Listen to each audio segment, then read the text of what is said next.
زن میگیری که باهاش بری رستوران اینجوری پیاز بخوری بزن ناموس. با اجازه بزرگترا مامانم خانواده‌ام. بله. تکنوازان برنامه شماره 130. چقدر نشسته این کت به تنت، شهاب جون مبارکه توی زنت. به استاد خیلی خشن بود ولی عالی بود. برای شروع خشن بود قبول دارم ولی بفهمید مینا جونو اذیت نکن، بازی نده زود بره. عروس خانوم هنرمنده، بازیگر سوپره.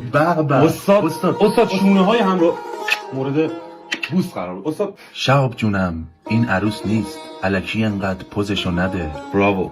عروس خانوم عمومیه چون که دیدن همه.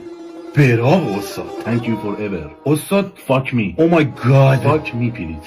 Fuck me hard. Oh my god. Oh my gosh. Next. بفهم. شما که دوتاتون خانومید، فکر کردید من خودم؟ میدونی واسه یه دیدن زنت تو چند تا کانال عضو شدم؟ چند تا استاد؟ استاد خیلی بعد هر 30 ثانیه هم پاک میشه استاد. خیلی بده. واقعا مسئولین رسیدگی گاهن کنن. دیده شده که بله. توی 15 ثانیه هم پاک شده. خیلی البته من یه چنل پیدا کردم. شما یه زوج عاشقین با یه عشق زنده. به آقا دوماد عروس خانوم استاد بکن توش. استاد نه استاد بکن. استاد حداقل سرش. استاد بیا بالا اومد. چی اومد؟ بیت بعدی. با این کارا بالا میای ولی نمیشی محبوب. شهاب جونم زنت. استاد جناس زدی؟ بله استاد جناس. این سبک از اسپانیای شرق اومده. اوه این دفعه شما من به سبک اسپانیایی بکن. استاد اومد. برای تو چرا؟ نه بیت بعدی اومد.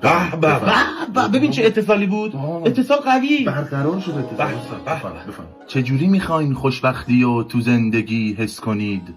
چجوری میخواید بچه داشید؟ نکنه میخواید لز کنید؟ استاد قیچی میزنن. میام پیشت اوکی بشه ویزام، بین تو و مینا شهاب تو رو استاد بریم. نه استاد با هم همه میدونن با هم. بریم. تا شب شعری دیگر.